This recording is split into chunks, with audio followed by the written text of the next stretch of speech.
Olympics की। इस बार Paris Olympic positive के बजाय नेगेटिव कारणों से ज्यादा चर्चा बटोर रहा है। ओलंपिक गेम्स में अव्यवस्थाओं को लेकर तो फ्रांस निशाने पर है ही, उद्घाटन समारोह सहित मुकाबले के दौरान हुए विवादों ने भी शानदार आयोजन की उम्मीद लगा रहे खेल प्रेमियों का जायका बिगाड़ने का काम किया। ओलंपिक में मूलभूत सुविधाओं की कमी देखी गई, बदहाल ट्रांसपोर्ट व्यवस्था, एथलीट्स ऑफिशियल्स के लिए घटिया खाना, आउटडोर वाटर स्पोर्ट्स के आयोजन स्थल सीन नदी में प्रदूषण का स्तर बढ़ने की खबरों ने मीडिया की भी सुर्खियां बटोरी। और क्या क्या विवाद रहे आपको दिखाते हैं इस खास रिपोर्ट में।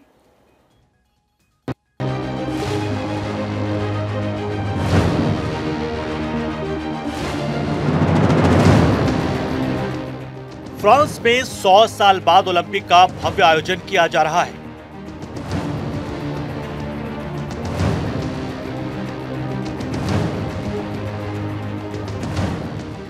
लेकिन ऐसा लगता नहीं कि खेलों के इस महाकुंभ में हिस्सा लेने आए दूसरे देशों के खिलाड़ी अच्छी यादें लेकर लौटने वाले हैं। पेरिस ओलंपिक में जो कुछ हो रहा है, अगर यही हमारे देश के किसी वर्ल्ड इवेंट में हो गया होता तो ये यूरोपीय देश आसमान सर पर उठा लेते।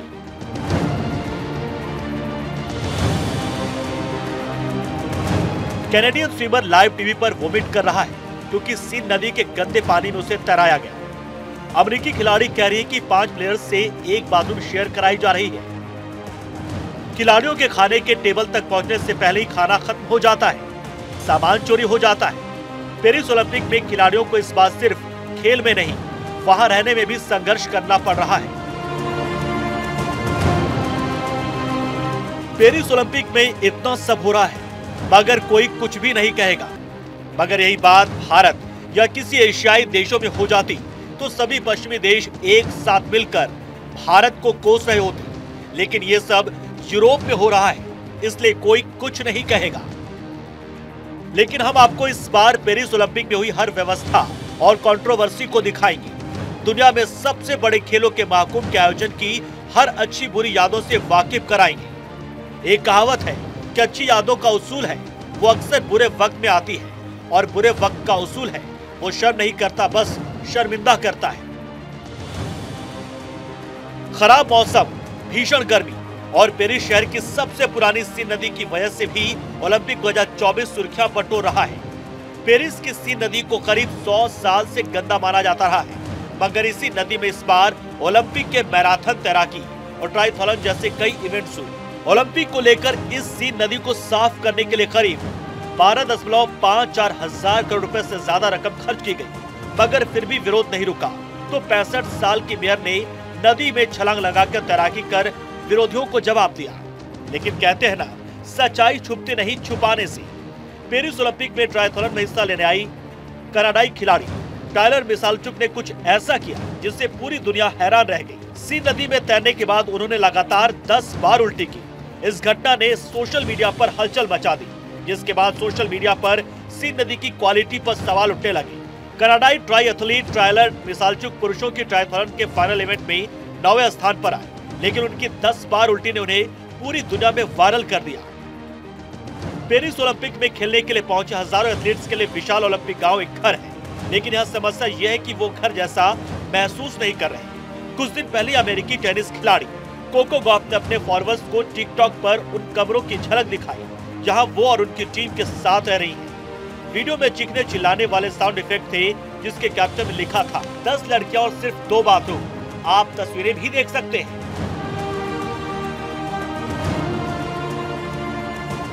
इस वक्त पेरिस का तापमान 31 डिग्री सेल्सियस है, जो वहां के हिसाब से बहुत ज्यादा है। इसे फ्रांस में भीषण गर्मी का समय माना जाता है। ऐसे में पेरिस ओलंपिक के खेलगांव से स्टेडियम तक खिलाड़ियों को ले जाने वाली बसें नॉन एसी है। खेलगांव से टेबल टेनिस एरेना तक बस में जाने में 45 मिनट लगते हैं। इस दौरान खिलाड़ी बस के शीशे तक नहीं खोल सकते। एक महिला एथलीट ने इस बस के सफर को नरक यात्रा बताया है, तो वहीं दक्षिण कोरियाई तैराक परिवहन समस्याओं का हवाला देते हुए सिर्फ एक दिन बाद इस खेल से बाहर निकल गए। महिला एथलीट का कहना था कि वेंटिलेशन के लिए एक छोटा सा वेंट था, लेकिन आप खिड़कियां नहीं खोल सकते थे, इसलिए ये बिल्कुल दमघोंटू था। एरिना में प्रवेश करने से पहले मुझे पसीना आ रहा था। बस के अंदर की तुलना में बाहर ठंडक थी। हालांकि वो अकेली शिकायत करने वाली नहीं है। गर्मियों एथलीट्स की ओर से बताई गई परेशानियों में से एक है जो करीब $9 बिलियन की लागत वाले खेलों के लिए पेरिस पहुंचे हैं। परिवहन की परेशानी के अलावा पेरिस में ओलंपियन खाली पेट या अपने सामान की चिंता के कारण पर्याप्त नींद नहीं ले पा रहे हैं। इसके साथ ही पेरिस के खेलगांव में चोरी की घटनाएं भी सामने आ रही हैं, जहां एक जापानी रग्बी खिलाड़ी की वेडिंग रिंग चोरी हो गई। एक ऑस्ट्रेलियाई कोच ने क्रेडिट कार्ड के चोरी होने की शिकायत की है। खेल गांव में चोरी की घटनाएं सामने आने के बाद भारतीय एथलीट्स को अपने कमरों के अंदर तिजोरी का इस्तेमाल करने के लिए कहा गया है। पेरिस ओलंपिक में खिलाड़ियों के लिए सिर्फ खेल पर ही नहीं, अपने खाने पीने और रहने पर भी खुद फोकस करना पड़ रहा है। पेरिस ओलंपिक में खिलाड़ियों को खाने पीने की जो समस्या आ रही है, भारतीय खिलाड़ियों का कहना है कि उन्हें पर्याप्त भोजन नहीं मिल रहा है। मुक्केबाज अमित पंघाल पास के एक भारतीय रेस्टोरेंट में रात के खाने के लिए दाल और रोटी मंगवा रहे हैं। शटलर तनिषा क्रिस्टो ने कहा कि जिस दिन मेन्यू में राजमा था, हमारे डाइनिंग हॉल में पहुंचने से पहले वो खत्म हो गया और फिर उन्हें भूखे पेट ही सोना पड़ा। इन समस्याओं से परेशान होकर ब्रिटेन के खिलाड़ियों ने तो अपना खुद का प्राइवेट शेफ भी बुला लिया है। पेरिस में पड़ रही भीषण गर्मी के बीच भी कार्बन फुटप्रिंट को कम करने के लिए पेरिस ओलंपिक आयोजकों ने एथलीट्स के कमरों के अंदर से एसी को हटाने का फैसला किया। इस कारण ओलंपियन पसीने से तरबतर होकर छोटे छोटे कमरों में रहने के लिए मजबूर है। यानी एक तरफ कमरे में एसी नहीं तो वही बेडरूम की हालत भी बेहद खराब बताई जा रही है। अमेरिकी खिलाड़ियों ने खेलगांव में तंग बेडरूम का मजाक उड़ाया है। वही एक भारतीय टेबल टेनिस खिलाड़ी ने कहा कि कमरे में कार्डबोर्ड की बेड है जिन पर सो पाना काफी मुश्किल है। दुनिया भर के सर्वश्रेष्ठ एथलीट पेरिस ओलंपिक में हिस्सा लेने के लिए पहुंचे हुए और आरोप लगा रहे हैं कि ये बेड्स बेहद खराब है और पेपर से बने हुए हैं। सोशल मीडिया पर ऐसे वीडियो की भरमार है।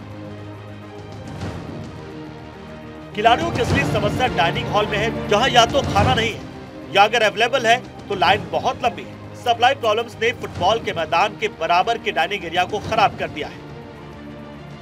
3500 सीटों वाले हॉल में लगभग 15,000 लोग भोजन करने को मजबूर हैं। खाने के लिए कितनी लंबी लाइन लगती है, इसका अंदाजा आप इस बात से लगा सकते हैं कि पहले दिन से ही हर दिन 40,000 लोगों को भोजन परोसा जा रहा है। फ्रांस के बड़े खेल अखबार एल इक्विप के मुताबिक केवल शाकाहारी वस्तुओं की कमी नहीं पड़ रही, बल्कि अंडे और ग्रिल्ड मीट की भी कमी है।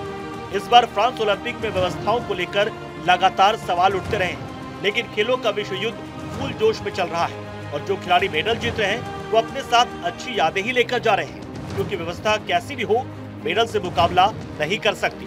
Bureau report, Bharat 24। आप सोचकर देखिए कि अगर भारत में ऐसा आयोजन होता और हमारे यहाँ अमेरिका के 5 खिलाड़ियों को एक वॉशरूम शेयर करने के लिए दिया जाता तो वो क्या कहते। कैनेडियन स्विमर को इतने गंदे पानी में तैराया जाता कि वो वॉमिट कर दे तो सोचे क्या होता। लेकिन क्योंकि ये सब कुछ एक यूरोपीय देश में चल रहा है, ऐसे में सब कुछ शांति से हो रहा है, कोई कुछ नहीं बोलना चाहता। ये तो अव्यवस्थाओं की बात हुई। अब खेल खेलने से जुड़े विवादों की भी हम बात कर लेते हैं।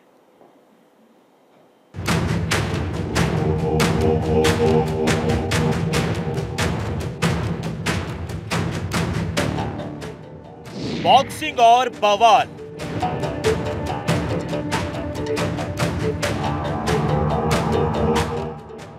विवादों का पेरिस ओलंपिक इस बार।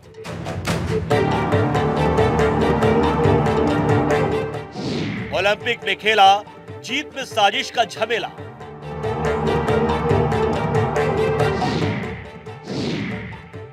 कभी ड्रोन से जासूसी करवाना,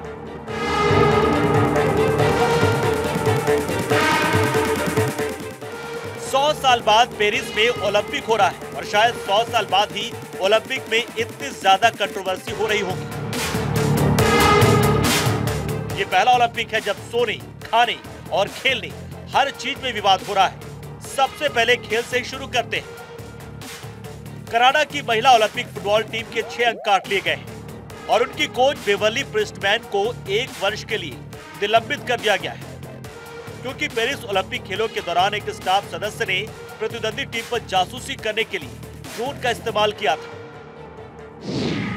फीफा ने कहा कि कनाडा फुटबॉल एसोसिएशन किसी भी ट्रेनिंग वेन्यू पर ड्रोन उड़ाने पर प्रतिबंध के संबंध में लागू फीफा नियमों का पालन करने में विफल रहने के लिए जिम्मेदार है। साथ ही इस मामले में 2 लाख स्विस फ्रैंक का जुर्माना भी लगाया गया है। ये विवाद तो चलो जुर्माने से हल हो गया, लेकिन एक और विवाद है जो फिलहाल गर्माता ही जा रहा है। पेरिस ओलंपिक में अल्जीरिया की एक महिला खिलाड़ी को लेकर एक और बड़ा विवाद खड़ा हो गया है। इस महिला बॉक्सर का नाम है ईमान खलीफा। इस महिला बॉक्सर ने एक बाउट में सिर्फ 46 सेकेंड के अंदर इटली के एक महिला बॉक्सर को रिंग से ही बाहर कर दिया। इटली के एंजेला कैरिनी ने हार मानने के बाद कहा कि वो ईमान से नहीं लड़ सकती, क्योंकि उन्हें ईमान के साथ लड़ते वक्त ऐसा लगता है कि वो किसी महिला से नहीं बल्कि एक पुरुष से लड़ रही है। अब देखिए, आपको ये भी बता दें कि एंजेला कैरिनी एक हद तक ठीक भी कह रही है, क्योंकि ईमान खलीफा एक ट्रांसजेंडर है और उन पर आरोप है कि उनमें जेनेटिकली पुरुषों वाली विशेषताएं हैं। इसके बावजूद पेरिस ओलंपिक में उन्हें महिला वर्ग में खेलने की अनुमति दी गई है। वहीं साल 2023 में हुई बॉक्सिंग वर्ल्ड चैंपियनशिप में उन्हें डिस्क्वालीफाई कर दिया गया था, क्योंकि खुद को महिला बताने वाली ईमान तब जेंडर एलिजिबिलिटी टेस्ट पास नहीं कर सकी थी। लेकिन इस बार पेरिस ओलंपिक में जेंडर इक्वालिटी का मामला है। इस कारण ईमान को आसानी से एंट्री मिल गई है और पुरुषों की विशेषता वाली ईमान ने सिर्फ एक ही मुक्के में इटली की महिला बॉक्सर को रिंग से बाहर जाने पर मजबूर कर दिया। इस मैच में हार जाने के बाद इटली की बॉक्सर एंजेला कैरिनी की कई तस्वीरें सोशल मीडिया पर वायरल हो रही हैं, जहां वो रोते हुए दिखाई देती हैं।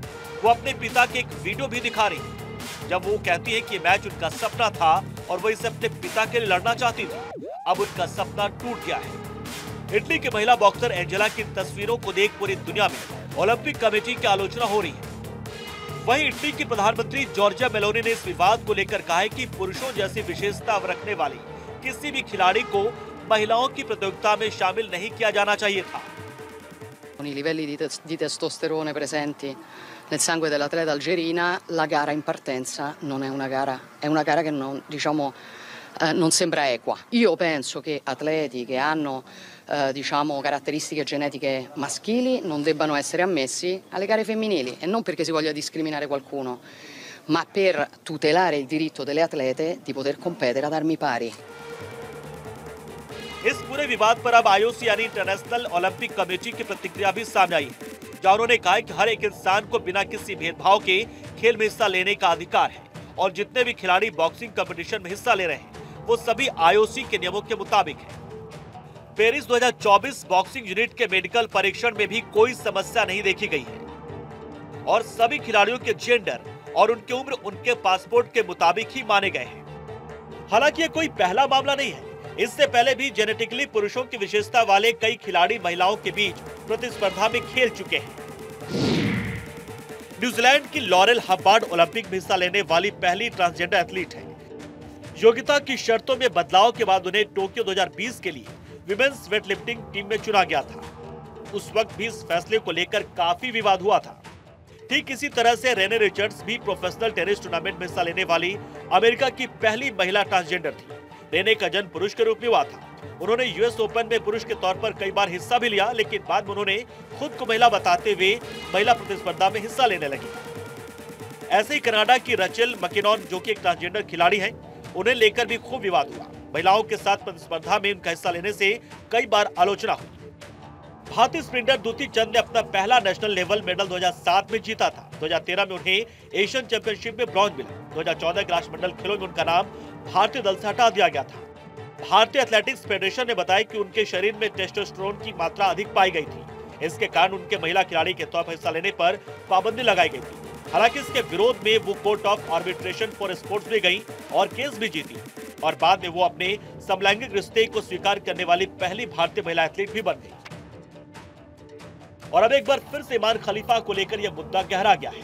सोशल मीडिया पर लोग तरह तरह से इसकी आलोचना कर रहे हैं। एक सोशल मीडिया यूजर ने एक ऐसी तस्वीर को पोस्ट किया जिसे आपको जरूर देखना चाहिए।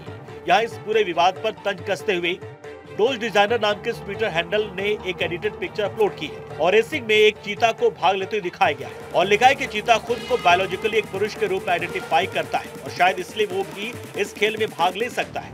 ये सब तंज कसते हुए कहा गया है।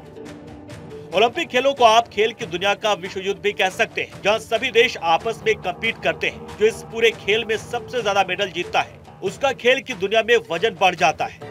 ये भी एक तरह की सॉफ्ट पावर है। लेकिन इस बार पेरिस ओलंपिक में जो कुछ भी हो रहा है, सोच कर देखिए, अगर ये सब कुछ हमारे देश के किसी वर्ल्ड इवेंट में हो रहा होता तो पश्चिमी देश किस तरह की खबरें चलाते। इस बार ओलंपिक में हमारे स्टार बैडमिंटन खिलाड़ी लक्ष्य के साथ भी कुछ ऐसा ही खेल खेला गया। दुनिया की टॉप 10 इकोनॉमी वाले देशों में से एक फ्रांस में ओलंपिक के दौरान स्थिति हैरान करने वाली है। इसके अलावा भी ओलंपिक में कई विवाद हुए, जैसे ओलंपिक 2024 का शुभारंभ समारोह मुख्य स्टेडियम के बजाय सीन नदी पर आयोजित किया गया।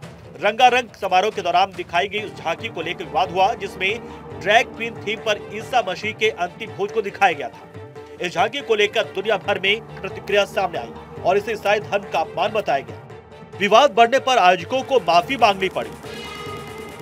पेरिस ओलंपिक के दौरान फ्रांस का हिजाब कानून भी चर्चा का विषय बना। फ्रांस ने अपनी महिला एथलीट के हेड स्कार्फ पहनकर मैदान में मुकाबले में उतरने पर बैन लगा दिया। फ्रांस के खेल मंत्री पिछले साल ही ऐलान कर चुके कि देश में कोई भी महिला खिलाड़ी ओलंपिक में हेड स्कार्फ पहनकर हिस्सा नहीं ले सकेगी।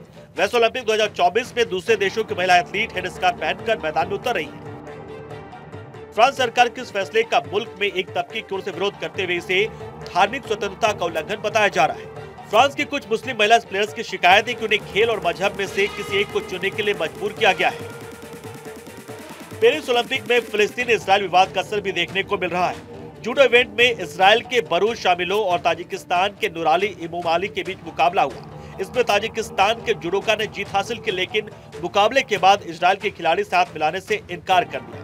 इमोमाली ने मुकाबले के बाद अल्लाह अकबर का नारा भी लगाया। हालांकि अगले ही मैच में ताजिकिस्तान के जुडोका को बाहर होना पड़ा। जापान के जुडो खिलाड़ी के खिलाफ मुकाबले में उनके हाथ की हड्डी टूट गई और उनके ओलंपिक 2024 के सफर पर विराम लग गया। स्विमिंग के मुकाबले में उस समय विवाद की स्थिति बनी जब पेरिस ओलंपिक की 200 मीटर बैकस्ट्रोक इवेंट में चौथी हीट में ब्रिटिश स्विमर ल्यूक ग्रीनबैक को अयोग्य घोषित कर दिया गया। ऐसा लगा कि मुकाबले में ग्रीनबैक के शानदार प्रदर्शन करते हुए सेमीफाइनल के लिए क्वालिफाई कर लिया है, लेकिन उन्हें इस आधार पर अयोग्य माना गया कि वे स्टार्ट लेने के 15 मीटर के बाद भी पानी के अंदर थे, जिसकी इजाजत नहीं है। ग्रीनबैक इस इवेंट मेडल के दावेदारों में थे। ऐसे में उन्हें डिस्क्वालीफाई किए जाने के फैसले पर खूब चर्चा हुई। इसी इवेंट के सेमीफाइनल में चीन के मशहूर स्विमर झू जियाओ की गैर मौजूदगी पर भी सवाल उठे। इस इवेंट के पहले झू ने 100 मीटर बैक स्ट्रोक का सिल्वर जीता था। ऐसे में उनकी गैर मौजूदगी पर सवाल उठने ही थे। उनका अचानक इवेंट से हटना कई तरह की शंकाओं और अटकलों को जन्म दे रहा है। आप सोच कर देखिए, अगर ये सब कुछ भारत में होता, अमेरिका के 5 खिलाड़ियों को एक वॉशरूम शेयर करने के लिए दिया जाता, तो वो क्या कहते? कैनेडियन स्विमर को इतने गंदे पानी में तैराया जाता कि वो वॉमिट कर दे, तो सोचिए क्या होता। लेकिन क्योंकि ये सब कुछ एक यूरोपीय देश में चल रहा है, ऐसे में सब कुछ शांति से हो रहा है, कोई कुछ नहीं बोलना चाहता, और यही वो सोच है जिस पर अब विचार करने का वक्त आ गया है। Bureau report, Bharat 24।